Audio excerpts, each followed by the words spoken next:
Precious metals में जब भी उतार चढ़ाव दिखे तो समझ जाना कि दुनिया में किसी न किसी कोने पर युद्ध प्रारंभ हो चुका है। अभी कुछ ही दिनों में जब ये उतार चढ़ाव देखने को मिला तब ये पता लगा कि दुनिया के एक मध्य भाग में इजराइल और ईरान के मध्य युद्ध प्रारंभ हो चुका था।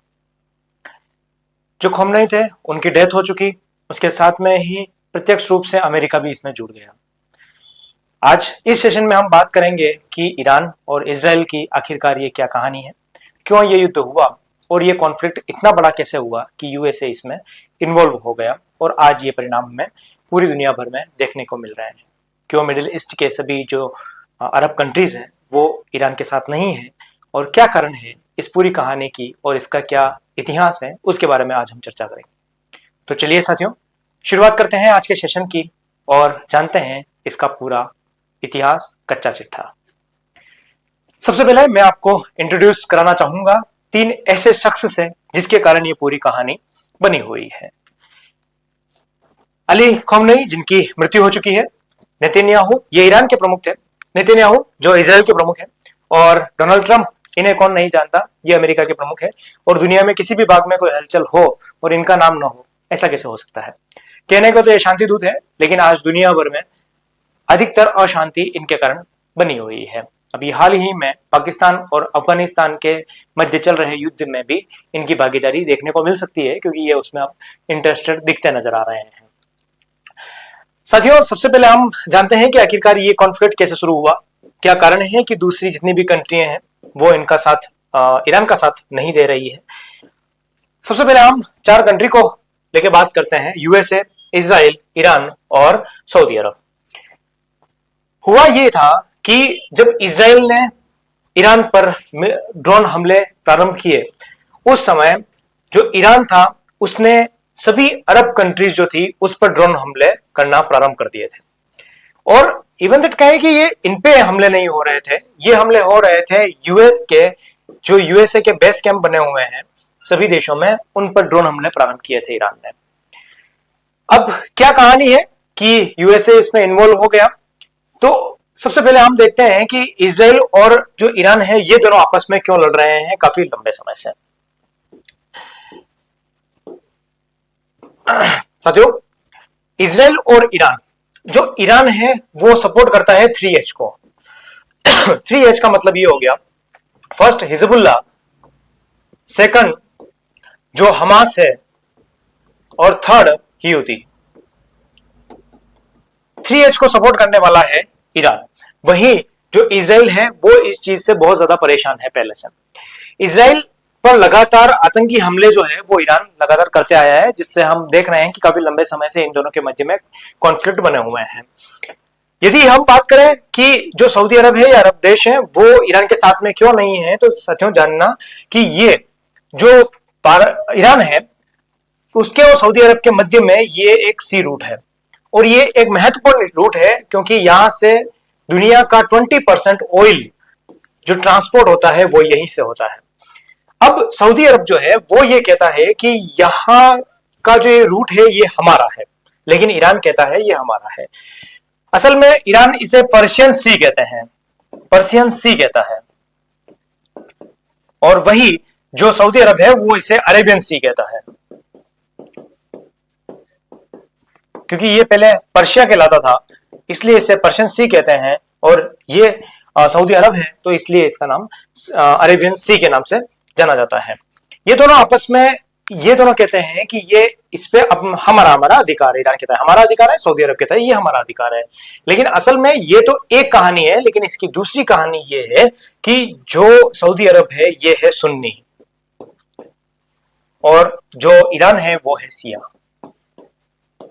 असल में ईरान शिया को सपोर्ट करता है, वहीं सऊदी अरब जो है सुन्नी को सपोर्ट करता है।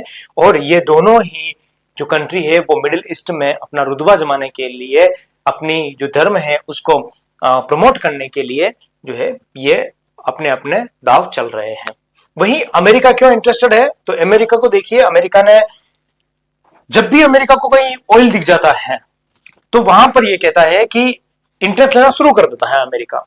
और दूसरा, ये एक पंच बैठा हुआ है, यानी कि अमेरिका हम पंच कह सकते हैं, क्योंकि जहां की भी जनता परेशान होगी उसका ठेका किसने ले रखा है? अमेरिका ने ले रखा है। और अमेरिका कहता है कि आपके सपोर्ट में हम काम करेंगे, जनता की रक्षा जो है, दुनिया की कोई भी जनता परेशान होगी तो इसका काम हम करेंगे, हम सही तरीके से उन्हें स्वतंत्रता दिलाएंगे। दूसरा ये भी है कि ये दोनों कंट्री जो है वो यूएसए की फ्रेंड्स भी है और ये बार बार कहती है कि ये ईरान जो है इसको मारो, इन दोनों को मारो और इसके लिए हम आपका साथ देंगे। ये कहानी कहां से शुरू होती है, चलिए थोड़ा सा उसका बैकग्राउंड समझते हैं। ये कहानी साथियों शुरू होती है 1953 से। और 1953 में क्या हुआ था? 1953 में अमेरिका और ब्रिटेन ने मिलकर ईरान के प्रधानमंत्री मोहम्मद मोहसेद को हटाने में मदद की थी। अब इनको क्यों हटाया गया था? क्योंकि मोहम्मद मोहसेद ने जो ऑयल था उसका राष्ट्रीयकरण कर दिया था साथियों। राष्ट्रीयकरण कर दिया था। तो इससे नुकसान क्या था? अब नुकसान ये था कि पहले समझिए कि ब्रिटेन जो था वो ऑयल यहाँ से प्रोड्यूस करता था। मान लीजिए एक छोटे से एग्जांपल से समझाता हूँ, जैसे कि ईरान है, ठीक है, आपका ही एग्जांपल ले लेते हैं। मान लीजिए आपका कोई खेत है और इस खेत में गोल्ड की माइनिंग हुई। अब यहाँ पे समझ जाइए कि गोल्ड आपके यहाँ पे खेत पे मिला और कोई बाहरी जो कंपनी है वो आती है और कहती है कि यहाँ से हम गोल्ड निकालेंगे और उसका कुछ जो प्रॉफिट होगा वो कुछ प्रॉफिट आपको क्या करेंगे, हम देंगे। आपने कहा कि नहीं, ये जो प्रॉफिट है अधिकतर आपको मिल रहा है लेकिन इसका अधिकतर प्रॉफिट मुझे चाहिए, तो आप यहां से हटिए, ये खुदाई जो है, माइनिंग जो है, मैं स्वयं करूंगा। यही हो गया राष्ट्रीयकरण। और इन्होंने यही कहा था कि ब्रिटेन जो है, ब्रिटेन को वहां से निकाल दिया और तेल का राष्ट्रीयकरण कर दिया कि अब ईरान जो है स्वयं इसको प्रोड्यूस करेगा और एक्सपोर्ट करेगा। इससे अब ब्रिटेन नाराज हो गया, इससे अमेरिका नाराज हो गया। तो इन्होंने यहाँ पे एक चाल चली और 1953 में मोहम्मद मोहसेद की जो सरकार थी उसको हटा दिया, क्योंकि उन्होंने ईरान के तेल का राष्ट्रीयकरण कर दिया था। इसके बाद अमेरिका ने मोहम्मद रजा पहलवी शाह को मजबूत समर्थन दिया और कुछ समय तक इनकी सरकार रही। लेकिन कब तक रहती है सरकार? फिर यहाँ पे सरकार पलट जाती है। और उसका परिणाम क्या हुआ कि जो ईरान था और जो अमेरिका था उन दोनों में कॉन्फ्लिक्ट शुरू हो जाता है। 1979 में इस्लामिक क्रांति होती है और क्रांति होने के बाद रुहुल्लाह खामेनी जो है वो सत्ता में आए। ये जो अली खामेनी हम वर्तमान में जिन्हें देख रहे हैं, जो गुजर चुके हैं, उनके ही गुरु थे, हम गुरु कह सकते हैं, धार्मिक नेता कह सकते हैं, धार्मिक गुरु कह सकते हैं, क्योंकि वो उनके ही शिष्य थे। इस दरमियान उनमें ईरान में एक क्रांति होती है और अमेरिका दूतावास पर इन्होंने कब्जा कर दिया और 52 अमेरिकी जो थे उनको 444 दिन तक, यानी 444 डेज तक इन्होंने कैद करके रखा, जिससे अमेरिका और अधिक नाराज हो गया और इनके रिश्ते जो थे, राजनीतिक रिश्ते जो थे, वो बहुत ज्यादा बिगड़ गए। और यहीं से जो था यूनाइटेड स्टेट ईरान के पीछे लग चुका था कि अब असल में ईरान का करना क्या है, और उसका परिणाम हम वर्तमान में देख रहे हैं। ईरान दूसरा एक और हम समझते हैं, ये तो हमने यूएसए की कहानी समझी।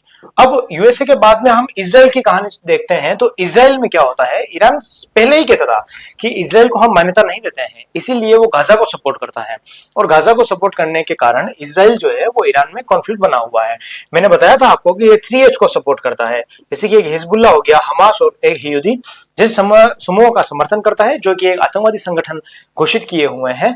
और इसी के कारण लगता है कहीं ना कहीं इजराइल को कि अगर ये परमाणु परीक्षण करने में सफल रह गया, मैं आपको बता दूं कि ईरान अभी परमाणु संपन्न देश नहीं है, और जो परमाणु देश संपन्न देश नहीं है वही आज के दिन में उनसे युद्ध चल रहे हैं, परमाणु संपन्न देशों से।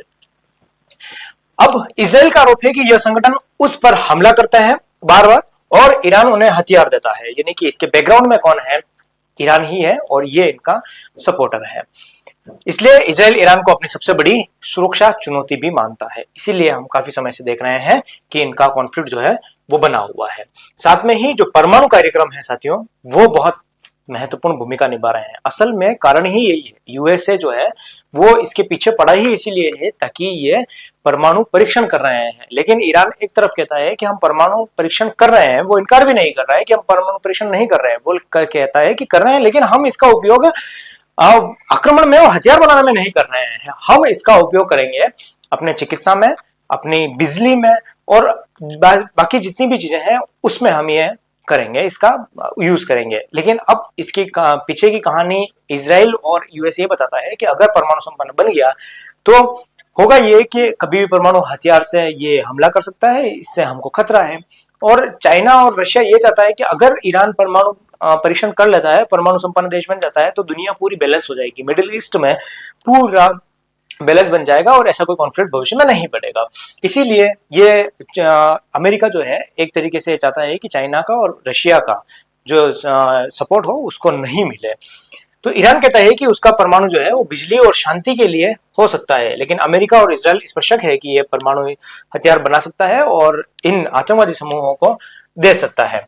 2015 में एक परमाणु समझौता हुआ था, उसमें जो यूरेनियम था जो एक महत्वपूर्ण वस्तु है परमाणु बनाने में, और उसमें ये सीमितता कर दी गई कि कोई भी राष्ट्र जो होगा उसको यूरेनियम कितना यूज करना है, कैसे क्या करना है। लेकिन 2018 में जब ट्रंप राष्ट्रपति बनते हैं तो उस समय इस समझौते से वो बाहर हो जाते हैं। इसके बाद प्रतिबंध और बढ़ जाते हैं, फिर तनाव और अधिक बढ़ जाता है, क्योंकि यूएसए स्वयं तो हट गया लेकिन दूसरों पर प्रतिबंध लगाना उसने नहीं छोड़ा। अब साथियों 2020 में एक बड़ा मोड़ आता है, और बड़ा मोड़ क्या आता है कि जनवरी का वो महीना था 2020 में, अमेरिका ने ईरान के जो एक शीर्ष कमांडर था कसम सुलेमानी, उसको ड्रोन हमले में मार दिया। और जैसे ही उसको मारा तो ईरान ने जवाब में इराक में अमेरिकी बेस कैंप पर मिसाइलें दागी। उस समय इराक पर दागी थी, लेकिन आज के समय में उसने जितनी भी अमेरिकन बेस कैंप है उस सब पे मिसाइलें दाग दी थी। इसीलिए हम देखते हैं कि सारे अरब जो कंट्रीज हैं वो एक तरफ हैं और ईरान एक तरफ है।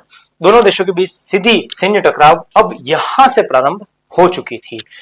ये 2020 की घटना है, अभी 2026 चल रहा है, और 6 साल में क्या क्या हुआ उसके बारे में भी हम बात करते हैं।